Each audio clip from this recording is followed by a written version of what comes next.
Ayan. So, thank you Lord sa ating praise and worship. So as we are worshiping, di ba? Sabi nga doon is better is yung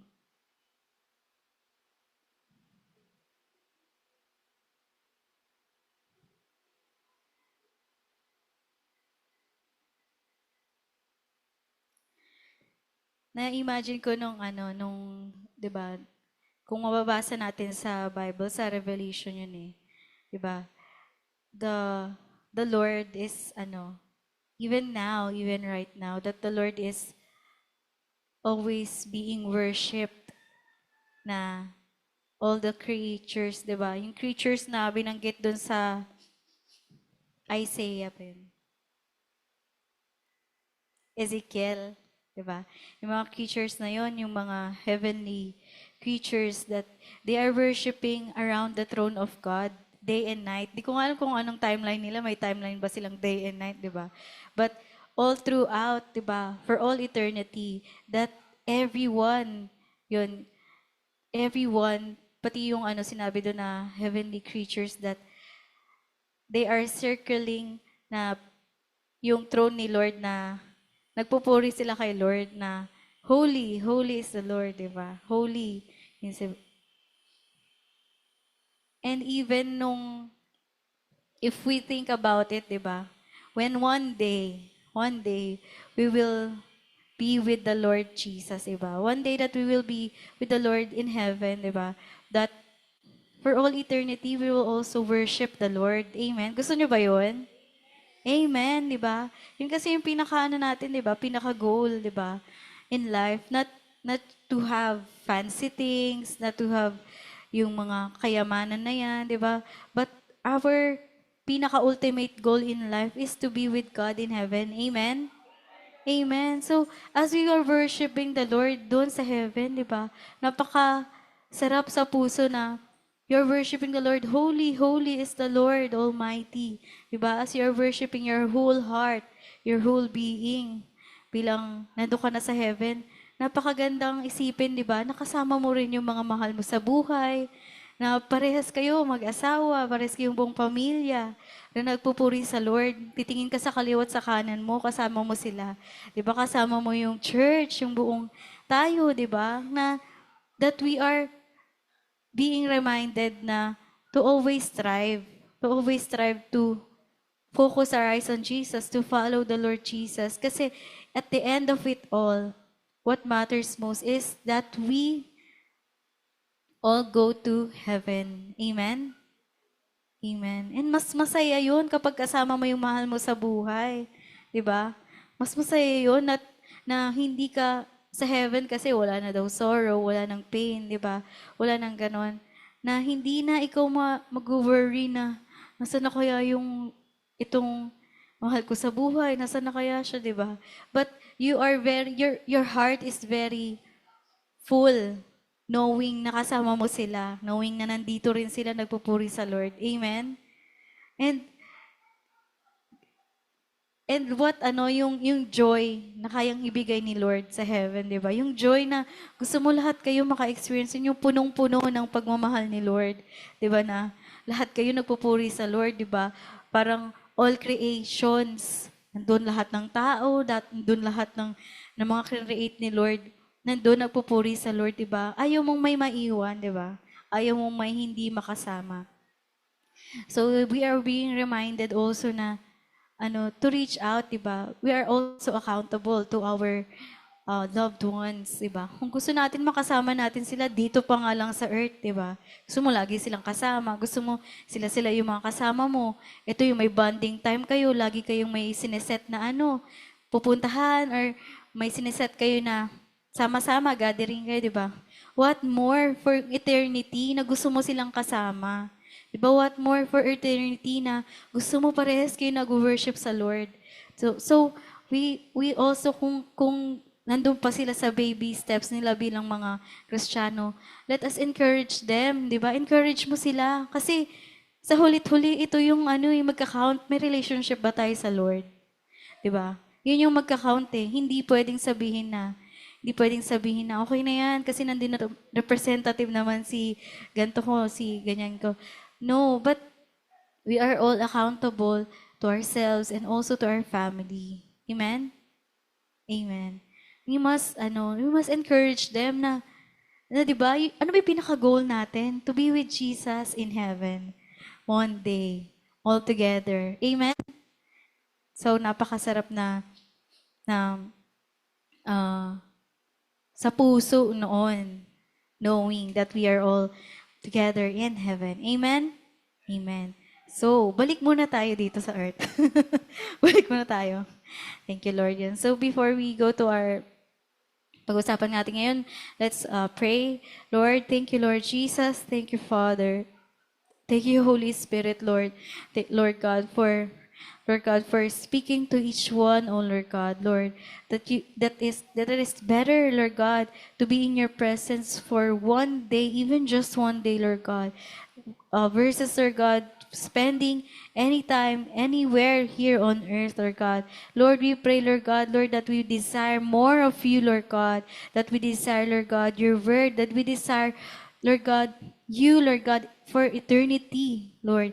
For we are talking about eternity here, Lord, that not just for a season, Lord God, of our lives, Lord God. Lord, we pray, Lord God, that you would always put in our hearts and remind, Lord God, um, uh, planted deeply in our hearts and in our minds, Lord God, in our spirit, Lord God, that our greatest goal in life is to be with you, Lord Jesus, Lord God, in heaven, Lord God. We thank you, Lord God, Lord, pangunahan niyo po kami, Lord God, sa aming mga pag-uusapan, Lord God, sa aming mga pag-usapan ngayong umaga, Lord God, ikaw po manguna, mapapurihan, Lord God, magsalita, Lord God, sa aming kalagitnaan. We thank you, Lord God, we bless your name, Lord, in Jesus' name. Amen. Amen.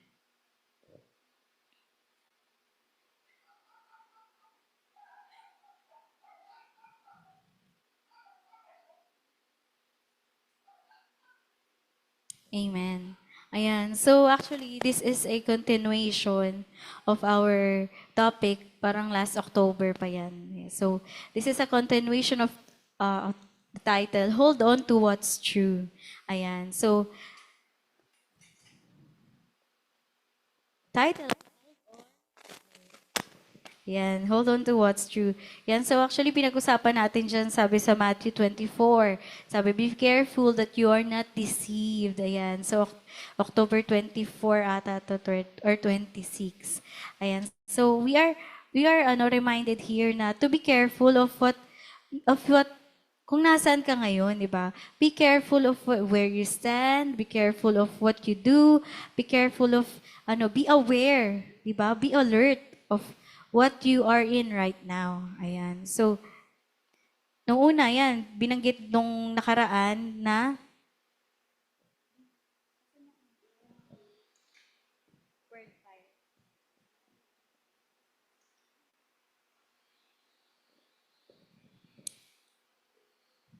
ayan, dami nating binanggit natin yan na sabi doon na, is it good to be just is it enough to be just a good Christian? Okay lang ba daw na mabuti tayong Kristiyano? Okay lang ba daw yun? Sapat na ba daw yun? Diba? Sapat na ba yun sa paglakad natin sa Lord? So we will see about that. Yan. So actually, binanggit na yun nung last time.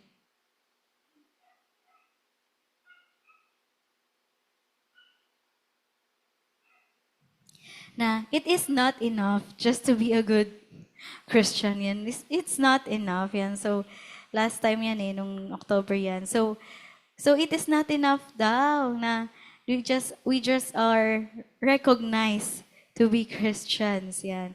So it is not enough na um, yan, palagi tayong nag-attend sa church, di ba yan? So, sabihin natin, we listen to the Christian music or we associate with other believers, ayan. Or you are just being acknowledged for being a Christian. But, di ba, ang warning nga dito sa letter to the Church of Sardis, yun. So, sa the Church of Sardis, sabi sa Revelation 3 verse 1 yun eh, that the church of Sardis is alive in reputation but dead in the spirit. Ayan. So, the church of Sardis, the warning of the Lord sa church na yun, sa Sardis, is that they are alive, that they are known for their reputation, but they are, di ba, not recognized or dead in the spirit. And so we do not want to be just like that, di ba? We do not want to be like the church of Sardis.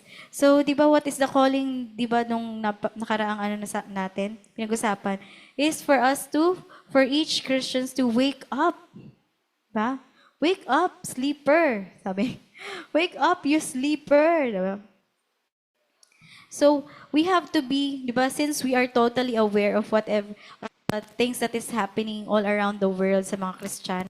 Kung alam po natin yan, remind po natin na the Christian community are facing death and life situation sa Nigeria, basta sa Africa. Alam nyo ba, yung may nakita akong isang FB live sa Nigeria.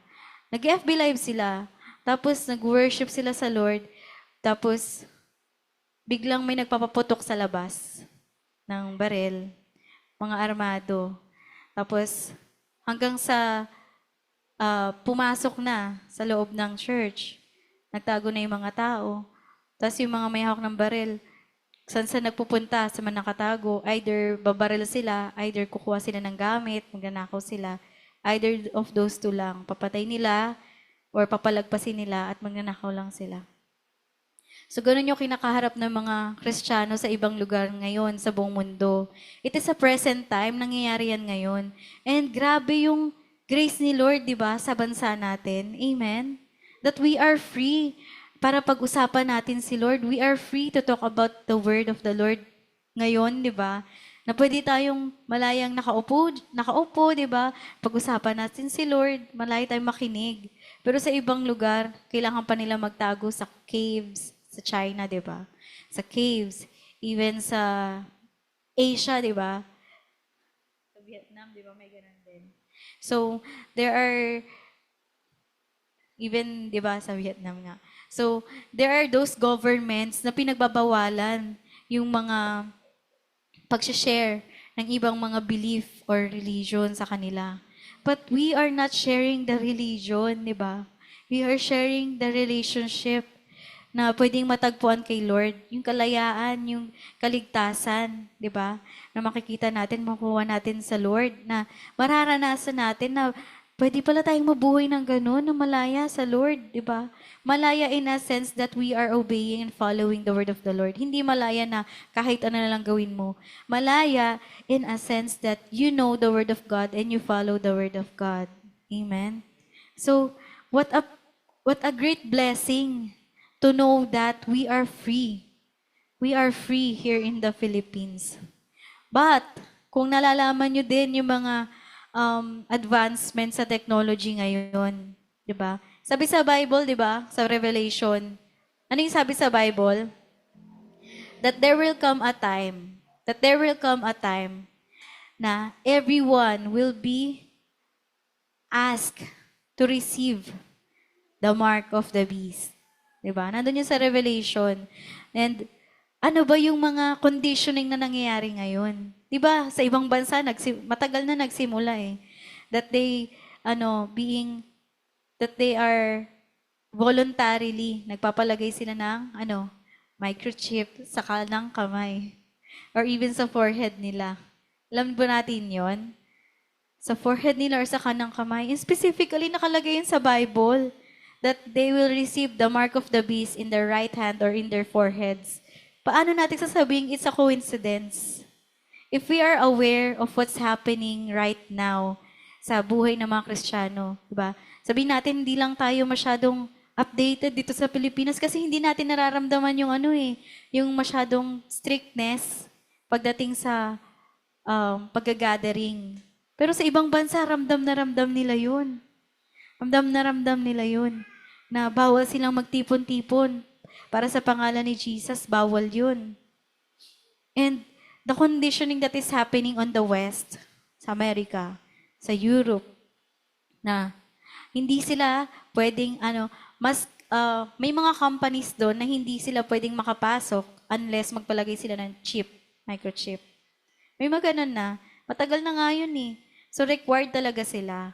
So, sabi nga sa Bible, di ba? No one may sell or buy anything. Sabi sa Revelations, hindi ka makakakilos, hindi ka makakakain, makakabili ng pagkain. Hindi ka pwede nun unless you receive the mark of the beast. So, tingnan nyo, di ba? Very obvious na, oy, bawal kang pumasok sa office mo or unless magre-resign ka na lang. Unti-unti di ba? Nakikita nyo na the conditioning na nangyayari sa ibang parts of the world, di ba? And also here in the Philippines, di ba? Nakakalungkot kasi may pumutok na balon. Ayan. So,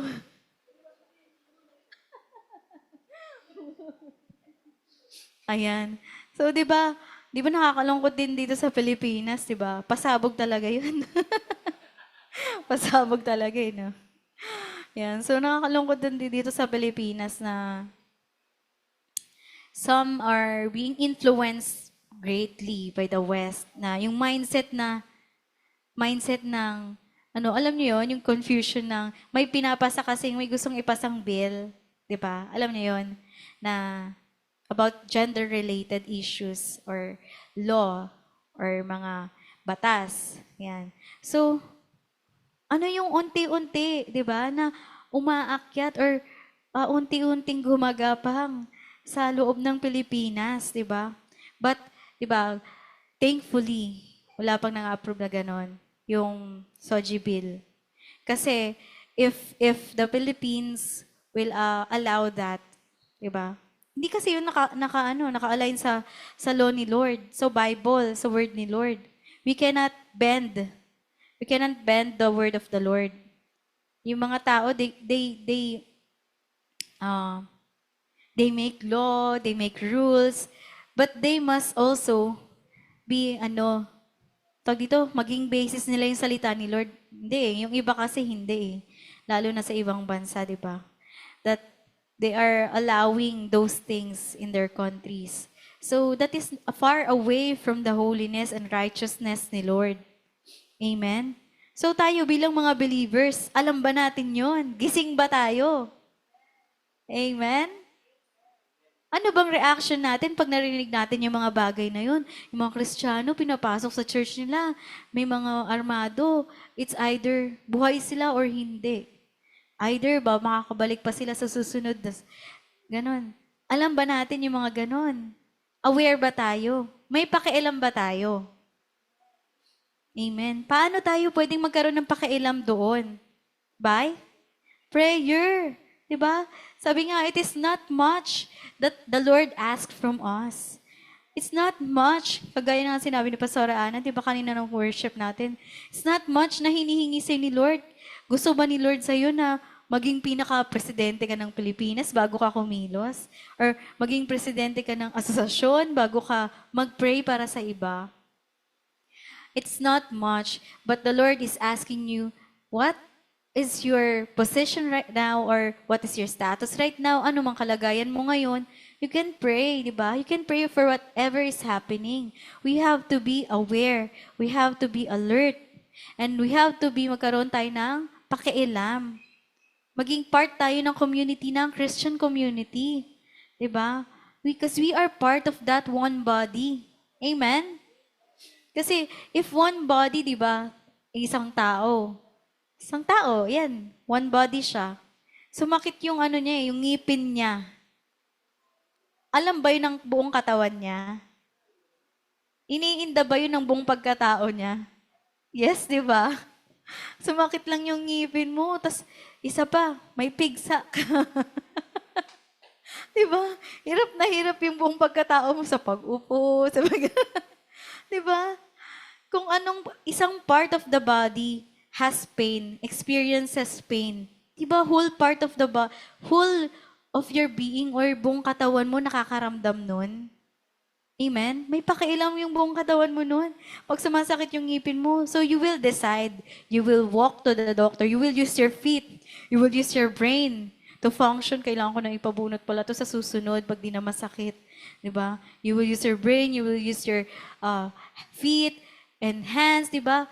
Every part of your body will work together to help that one part of your body na sumasakit, di ba? You will find way talaga eh. Kasi nararamdaman ng lahat ng buong katawan mo eh. So, as we are also part of one body, sino ba yung kinabibilangan natin na one part tayo ng body na yon? Sino yon? Ni Jesus, di ba? Ni Lord. We are part of one body ni Lord, di ba? Tayo bilang church. We are part of one body. So, we should also may pakialam tayo, kailangan, kung may mga nakakaranas ng ganun, we should also be aware. May pakialam tayo to pray also for them. Amen? Amen? Kasi, hindi natin pwedeng sabihin na malayo naman. Hindi ko naman nararanasan yan. Uy, buti na lang walang ganun sa Pilipinas. Thank you, Lord, na walang ganun sa Pilipinas. Amen? Pero, kaya nga tayo kailangan maging alert is we do not have to maging tutulog-tulog sa mga kung ano yung inaalaw natin sa bansa natin. Sa bansa natin, sa mga batas natin, we should also take part as citizen na mga bumuboto, di ba? We should also be responsible. Kasi may part din tayo kung sinong nakaupo dyan, di ba? So we also have a part in that government. Hindi sila yung nasa taas just to manipulate or ganyan kung anong gusto nilang gawin. But they have been voted for that position kasi they are entrusted by our votes. They are entrusted to do what is beneficial for the country. Ayan. So, kailangan meron tayong pakialam. Kailangan ano ba yung mga dapat nating pakialaman, di ba? In our prayer. So we will have to be aware of whatever is happening in Israel. That we bless the country of Israel, di ba? Bayang pinili ni Lord. Yung mga nangyayari sa Israel, sa Gaza, di ba? Sa mga nangyayari sa AI. Ayan. So kailangan, di ba, kala nyo, basta-basta lang yung mga AI. Di ba? Yung ChatGPT. Ano pa? Yung mga gamit ng AI. Kasi this is all part of the conditioning na ginagawa ng kaaway. Conditioning na kung saan kaya nila mag-store ng data, ng information. Alam niyo ba yung mga faces niyo kapag, yun nga lang yung mga faces natin, pag picture ka, tapos ko-convert mo sa AI. Sabi ng IT sa amin, nag-seminar kami. Speaker siya ng renowned, kilala siya sa ibang bansa, nagsispeak din siya. Sabi ng IT na yon na babae, sabi niya, did you know that whatever you send online, ano man yung nasa cellphone nyo, basta nakakonect sa internet, photos nyo, videos nyo, pag dinilit nyo yan, kala nyo deleted na yan. But meron silang background storage dyan. Ano man yan, cloud, iPhone, Google Drive, OneDrive, Snapchat, kahit anong totoo lang. Kasi coming from that person na very known internationally, yung nagsalita na yun, so daming nagulat. Wala, totoo ba? Kasi syempre, you can, capture anything, video anything, di ba? Na sometimes very, gusto mo, sa'yo lang, ganyan. Pero hindi. Akala mo ikaw lang, at buong company, ng na yun, ng Google, ang access nun. So even if you delete it, there is storage. Meron silang, malalaking, yung mga system, marami silang ganon. May mga system, may mga rooms, may mga warehouse sila para dyan. Doon nila ini-store yung mga information. And so, kailangan din tayo mag-ingat sa AI. Hindi siya basta-basta. So whatever, kung alam mong it will be used against you or anything, or alam mo yun, there is one commercial. There is one commercial na nagsalita yung future na, yung bata na future na siya, dalaga na siya. So nagsalita siya sa harap, kung napanood nyo na yun, sabi niya, Mom, Dad, bakit niyo po hinayaan na yung video ko, yung selfie ko, yung... Kasi syempre, pag may anak, di ba, tuwang-tuwa ka, picturean mo, upload mo, ganyan. Pero nagsalita yung future na siya. Ma'am, Dad, bakit niyo po hinayaan na ma-publish yung itsura kong ganyan, yung boses ko? Kasi nung time daw na yon, yung futuristic na nangyari is nagamit yung mukha niya sa estafa, nagamit yung mukha niya sa trafficking, nagamit yung boses niya bilang nakipagtransaksyon. Ganon ka-advance yung technology that kaya nitong i-copy yung boses mo, yung pananalita mo, the way kang kumilos. Kasi ang system or ang technology, kaya niyang i-analyze, di ba? Yung isang tao. Paano na tayo eh? Advance na tayo ng advance eh. Ganon katindi yung kayang gawin ng AI. So, sabi nung future self ng batang yun, sabi niya, Mom, Dad, bakit niyo po hinayaan? So, bata pa kasi siya nun. So, tayo bilang mga magulang, bilang mga adult, bilang mga nakakaalam na. So, we are aware na ngayon na hindi lang basta-basta yung AI. So, are we gonna allow na kung ano na lang yan, sige, bato na lang na bato, yan. 'Di ba? Hindi naman natin mapipigilan ang ating mga sarili mag-post. 'Di ba? Mag-post ng mga pictures natin, 'di ba? Pero at least magkaroon tayo siguro ng precaution sa kung saan natin pinopost, ano yung mga bagay na pinopost natin. Siguro maging ano na tayo maingat. 'Yun, lalo na sa mga bagong AI tools na lumalabas. ChatGPT. Yan. If someone can, may nagtanong sa ChatGPT.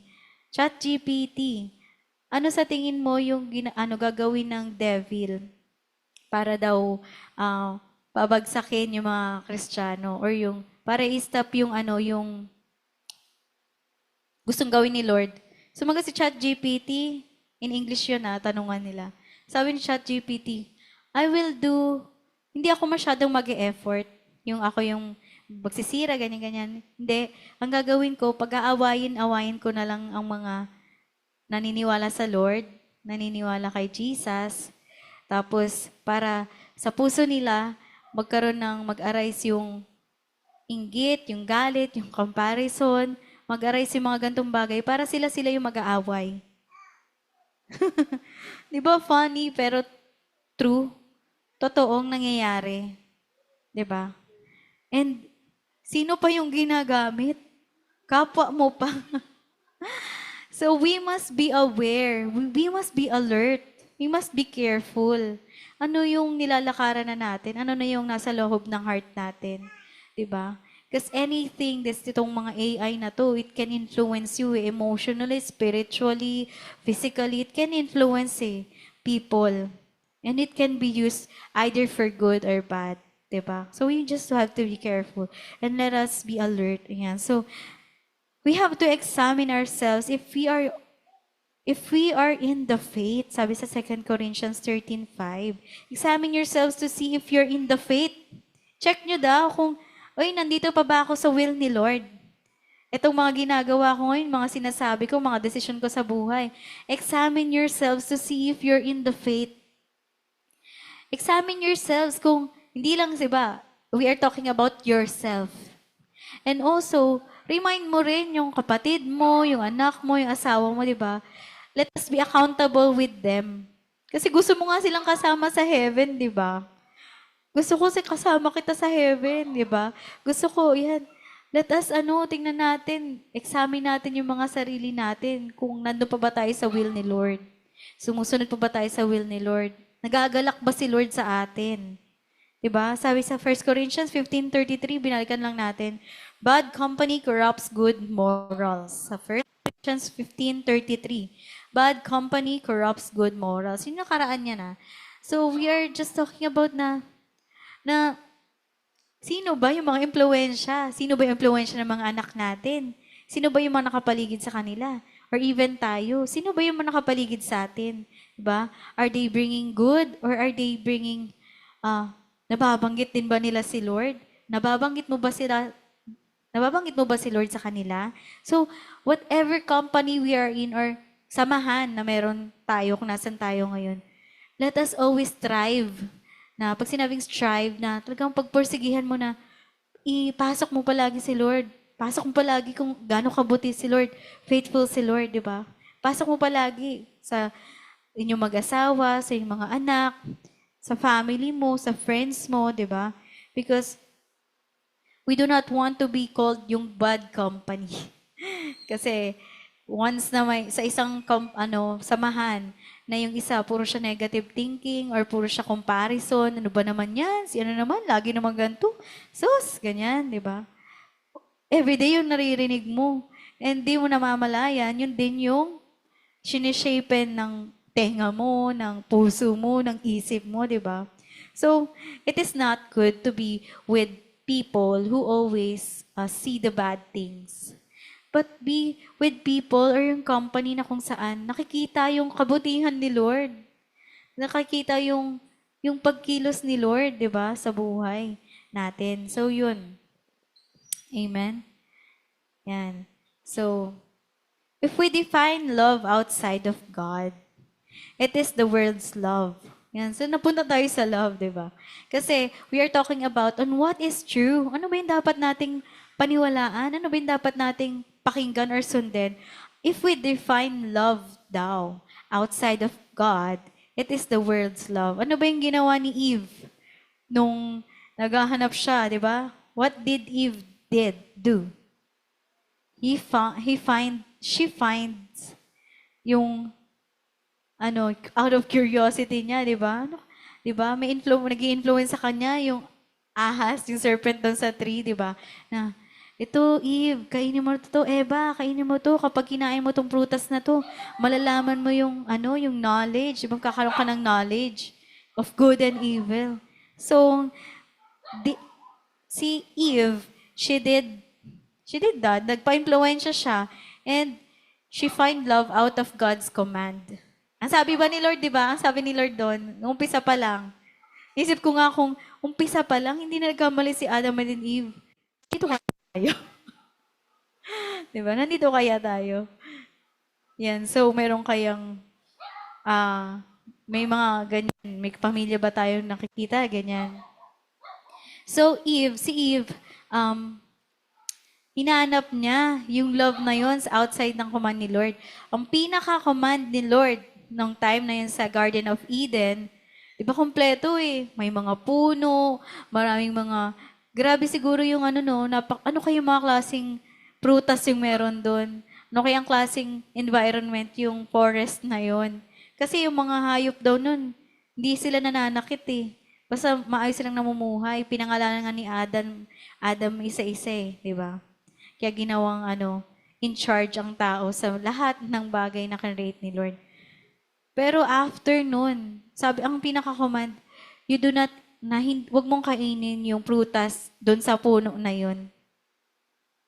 Bakit ganun, no? Kung ano ba yung pinagkakaisang command, yun pa talaga yung ginawa. Nalingat lang pala si Adam habang nagpapangalan ng mga hayop. Diba? And busy kasi si Adam eh. Diba yan, si Adam, hindi ako pinapansin eh.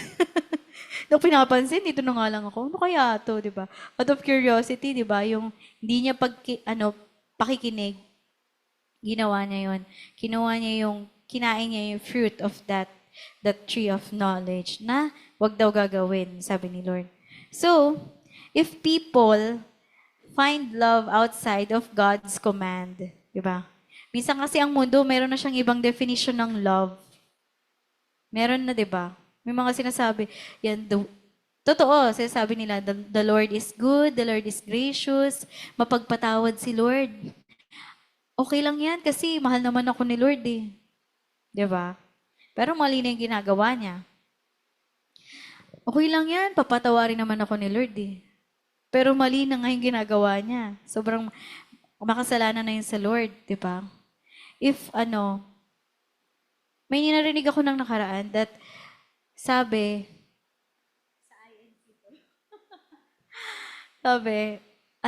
kapatid siya ng isang kakilala ko na sinabihan niya, Manong, bakit ikaw? Ang dami mong sinasabi. Kasi ang daming sinasabing masakit na salita.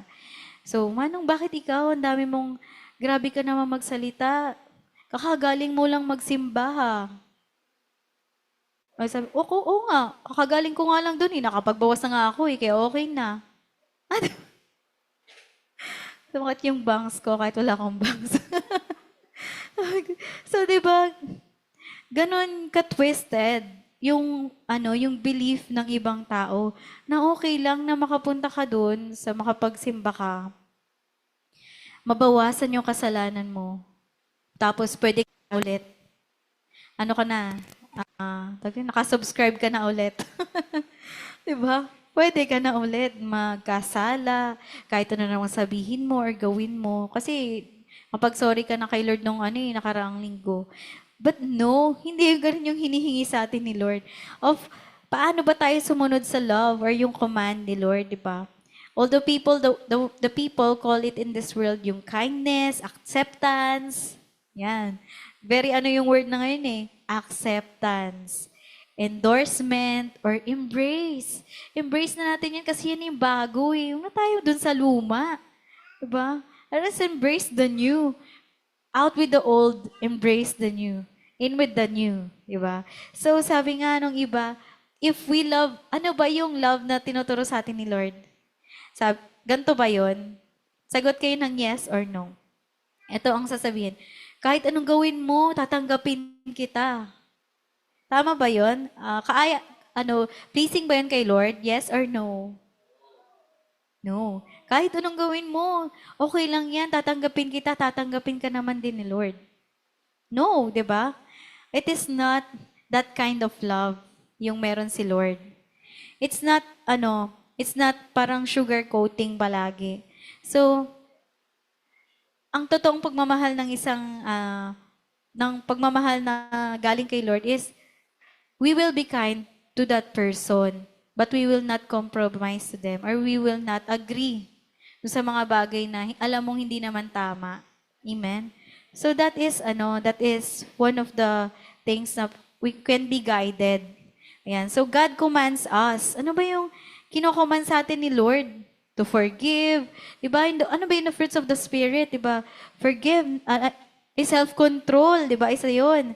To control yourself. Kung ano man yung mga bagay na akala na minsan, na provoke ka na.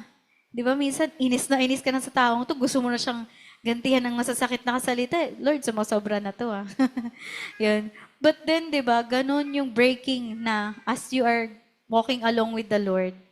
Habang sumusunod ka sa Lord, lalakad ka, patuloy ka, doon ka nagkakaroon ng breaking of the will. Lord, grabe naman siya sa akin, Lord Hindi mo ba narinig? Hindi mo ba nakikita, Lord? Diba? Gaganon ka pa. Pero the Lord is asking from you, forgive. Grabe naman, Lord.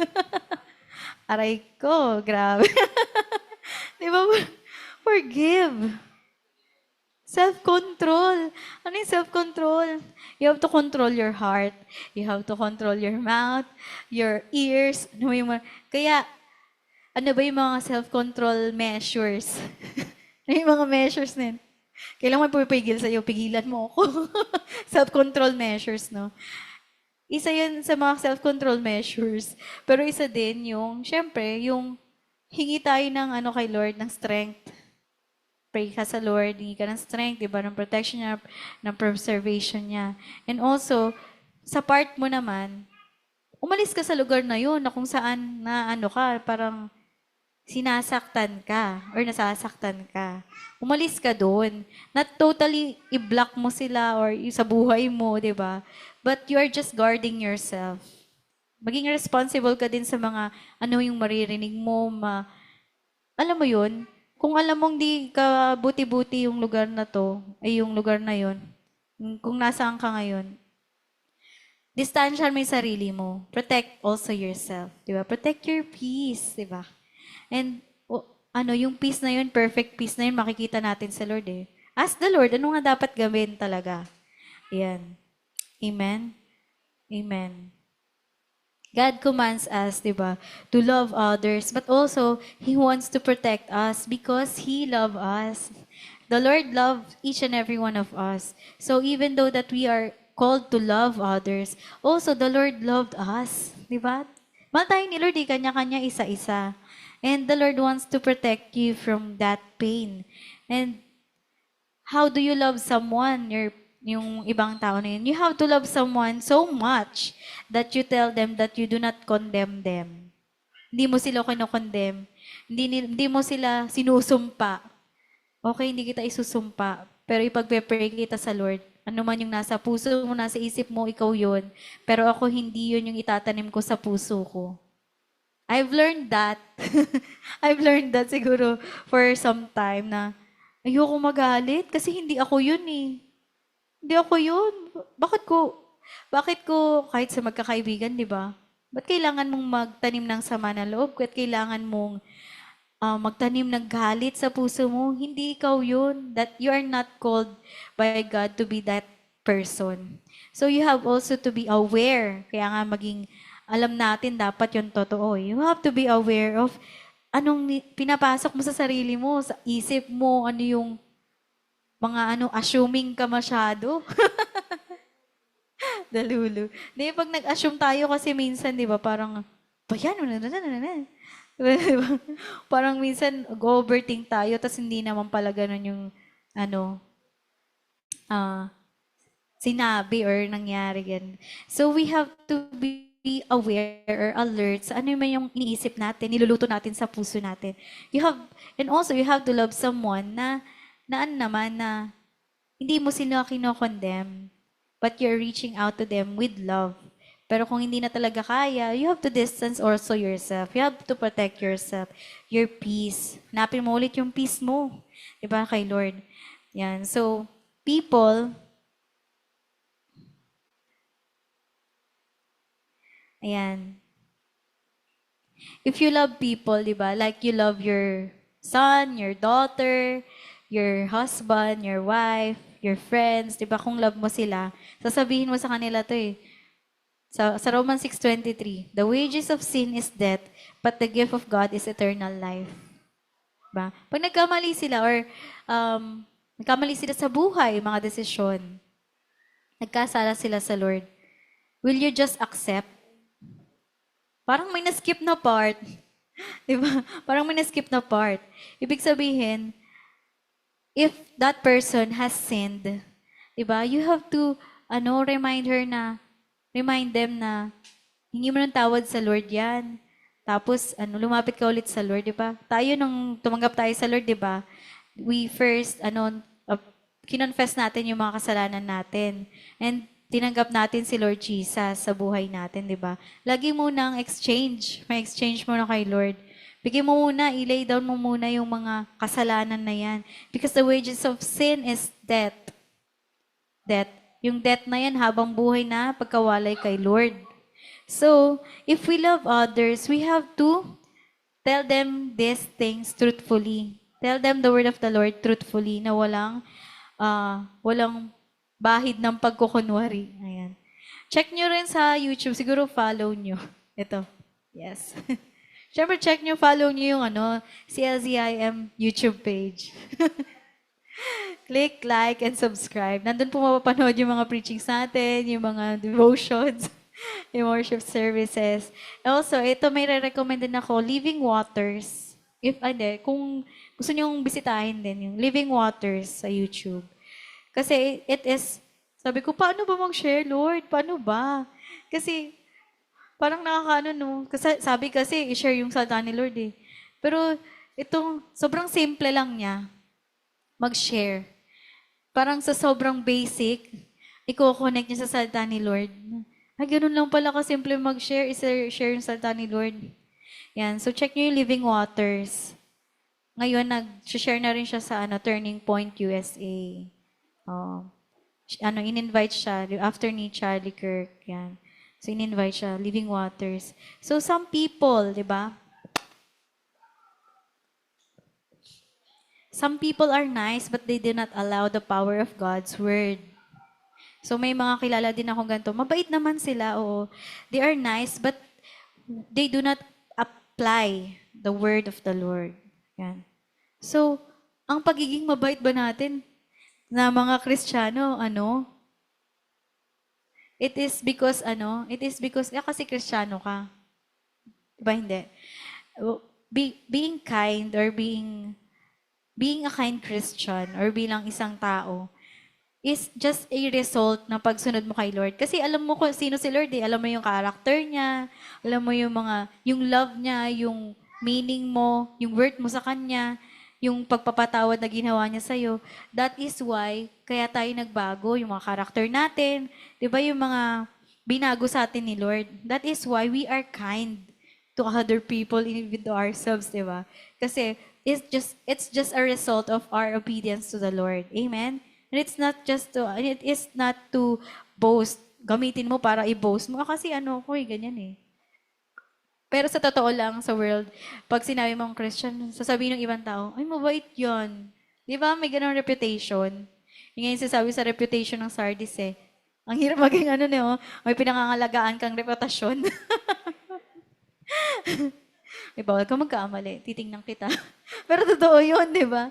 Sa world kasi, kapag ang isang Kristiyano nagkamali, kitang-kita nila yun. Kailangan kasi perfect ka. Oo, di ba? Kailangan wala kang masasabing masama. Kasi kung hindi, lagot. Damay-damay na kayo lahat kayong Kristiyano. Ganyan pala kayo. Ganun. So, hindi, di ba? But, di ba, paunawa natin sa kanila. Yung pagsunod natin is just a result of obedience to God. And we are not also perfect. Di ba? They are also called, di ba, to receive the Lord in their lives. To repent, di ba? Hingin nila yung kasalanan, yung mga tawad ng kanilang kasalanan. For them to live the life that we have now with Christ. Amen? So, amen. Yan. So, we should not just to be nice. It is not good enough to be nice to other people. But we have to apply the Word of God in our daily lives. Ayan. Katulad na lang sa isang bata. Ayan, si Kayla. Si Kayla, naglalakad-lakad. Yan. May hawak na breadsticks. Pero, di ba, kahit ano na lang bang damputin niya, or kahit ano lang isubo niya, or kainin niya, bigyan natin siya ng isang slice ng mangga. Medyo malaki. Okay lang ba yun? Kasi dinampot niya eh. Di ba? Sa totoong buhay, hindi mo iaalaw yun, di ba? Kasi mabubulunan siya. Pwede niyang ika-choke yun. Tapos pwedeng, di ba, masamang effect dulot yun sa kanya, no? Baka mabulunan ka, no? Sumasayaw pa eh. Ay. Nakapink kami parehas. Yan. Twinning. Ayan, so we do not allow, di ba, those things na ikakasama ng isang tao, kakasama ng isang bata, di ba? Ano yan eh, warningan mo, uy, baka mano yan. Mabulunan yan, hindi niya kaya pa yan. Di ba? So we don't have to be just nice. But we have to tell them the truth. Kailangan sabihin mo yung totoo. Opo. Opo. Opo daw. So, di ba, you have to tell the truth to other people. Kasi, ang mga bata, pag nagsalita, no, kapag mga bata pa, straight to the point lang eh. Walang poker face lang eh. Pero pag matanda, minsan meron ng filter, no? Minsan ayaw mo makasakit kasi hindi mo sasabihin na kasalanan yung ginagawa nila, di ba? Kasalanan yan, friend. Kasalanan yan. Ayaw niyan, Lord. So, whatever that is not pleasing sa Lord, di ba? Yeah. It is a sin to the Lord. So, we don't have to be nice, but we have to be obedient to God. Yan. And as part of being nice or kind to other people, we have also to share the word of the Lord.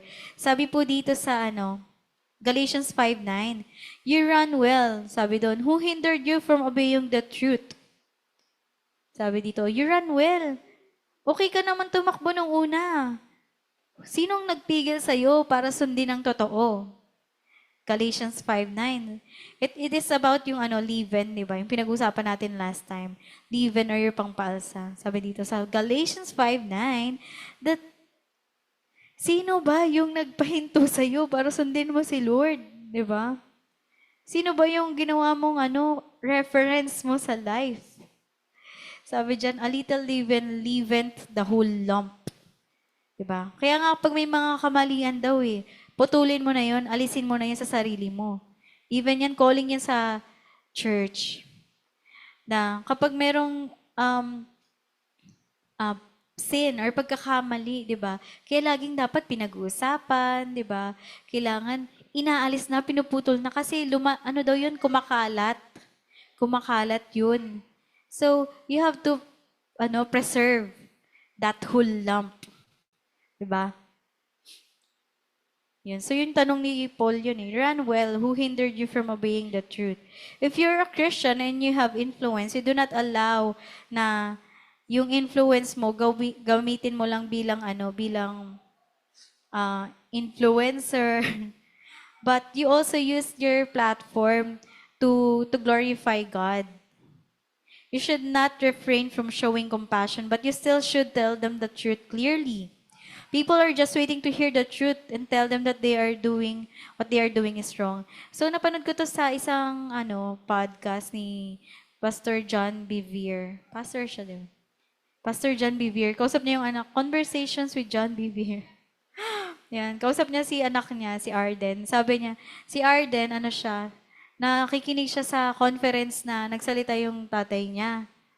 In-invite siya sa isang church pala. Yan. Tapos nagsalita si Pastor John Bevere. Tapos si Arden, nandun daw siya sa out sa gilid. Siya nagbebenta sila ng books. Tapos lumapit daw yung dalawang babae. Sabi ng dalawang babae, pabili naman kami ng libro na yan. Ng libro ng ni Sir John Bevere. Hindi siguro alam na anak siya. Bakit? Grabe yung yung message niya. Hindi ko akalain na mali pala yung ginagawa namin. Kasi dalawang babae sila pero in a relationship. Yan. So, sa tagal namin nagsisimba sa church na to, ngayon lang namin nalaman na mali pala yung meron kami. So, ibig sabihin, sa tagal na nandun sila, hindi sila nasabihan na mali pala yun, na babae-babae. Mali pala yun.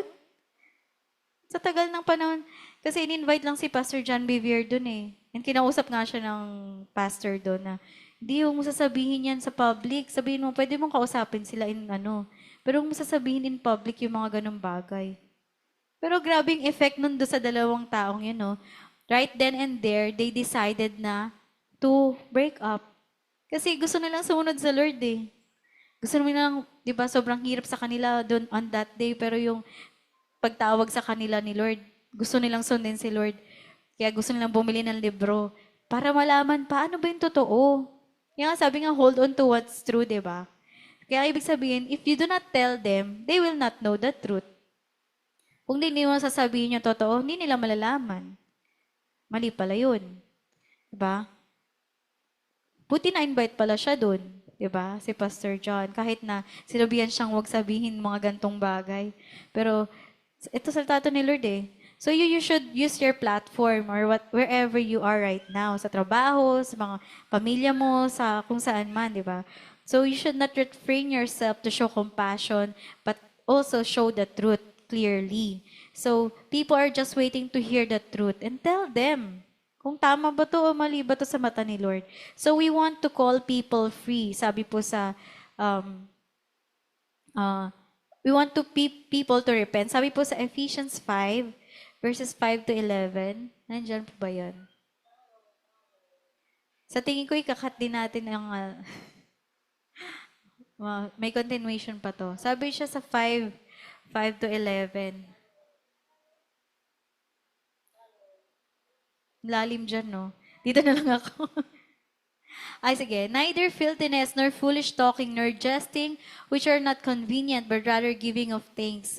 For this you know, that no wormmonger, nor unclean person, nor covetous man, who is an idolater, had any inheritance in the kingdom of Christ and of God. Next slide.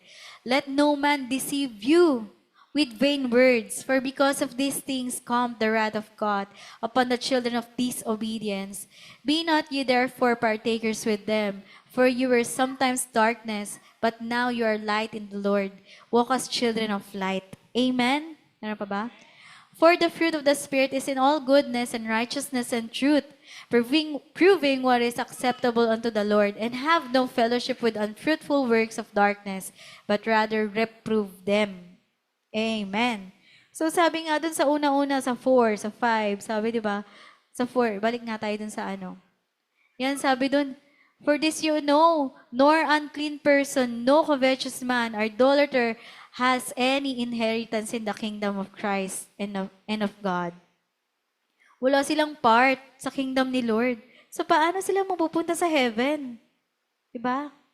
If we ourselves, di ba, we are battling this things, yung mga challenges, yung kasalanan, binabattle natin. Pero kung natapos na tayo dun, di ba, also other people, di ba? We also have to help other people and reach out to them. Kasi there is no inheritance in the kingdom of God for this idolater, di ba? Next slide. Ano nga po ba yun? Kaya nga, tayo bilang mga individual, huwag tayo magpapaloko. Diba? Nagpaloko ka na ba? Na-scam ka na ba? Ang sakit, di ba? Masakit kapag naloko ka kasi, kunyari na sa ano lang, binibilhan mo na lang, simple na lang. Sabi sa store na to, 500 na lang, murang-mura, pinakamababang presyo na. Huwag punta mo sa kabilang store, may 300 pala. Na-scam na naman ako. Egos, diba? So, diba? Let no man deceive you. Very ano pa lang yun, very basic na example. But also, diba, paano ba? Let no man deceive you. Kung paano ba ang isang tao madideceive? On how they, diba? Pag may narinig ka na, okay lang yan, mabait naman si Lord eh. Nandun kayo, marami kayo, grupo kayo. Okay lang yan, sige lang, ngayon lang naman yan eh. So, tapos Kristiyano, kung narinig mo yun, di ba parang tumataas yung tenga mo? Di ba totoo yun? Nararanasan yun. Kung nasa ibang lugar ka, tapos hindi naman lahat Kristiyano, or hindi lahat, alam yung sumusunod sa Lord. Pag nakarinig ka ng mali, di ba tumataas yung tenga mo? Parang may ano ka, ting, ting, ano ba yun? Parang may mali. Teka lang. So, di ba? Huwag mo silang hayaan na masanay sa ganon. Huwag mo silang hayaan na masanay na akala nila tama yun, okay lang yun sa Lord. But you have to tell them the truth. Hindi, wag yan. Kasi, kasalanan niya sa Lord eh. Pa-share mo sa kanila yung Romans 6:23, kasalanan sa Lord yan. For the wages of sin is death. Diba? But ang binibigay ni Lord is eternal life. Diba? So let us tell them the truth. Let us not refrain from showing the truth to them. For they want also to have an inheritance to the Lord. Amen? Amen. Amen. So live as children of light. Sabi nga sa verse 8.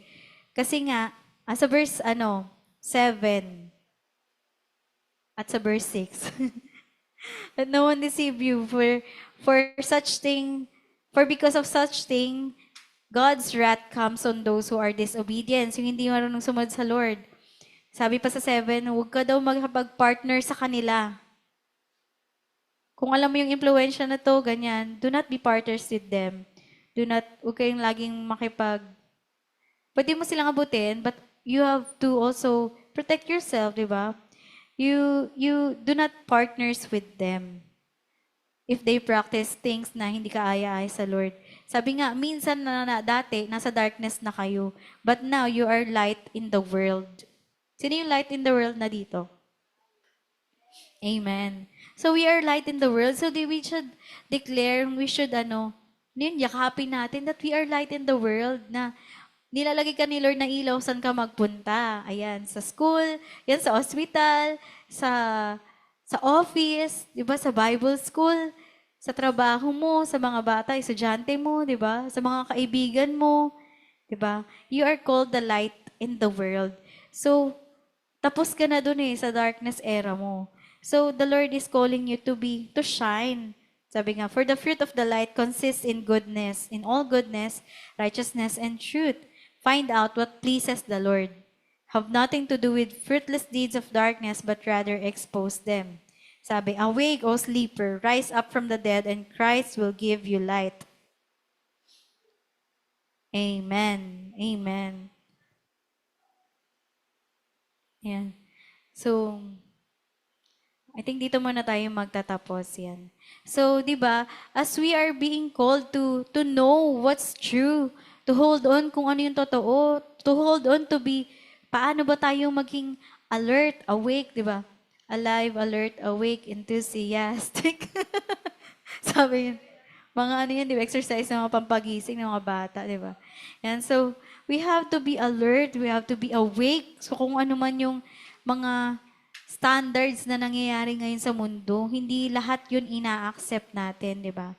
But we should always stand grounded in the Word of God. Amen? Amen. And let us not be, sabi nga yung isa pa, ng binanggit natin kanina lang, do not be deceived. Huwag kayong magpapaloko. Diba? Do not be deceived sa mga bagay na okay lang yan.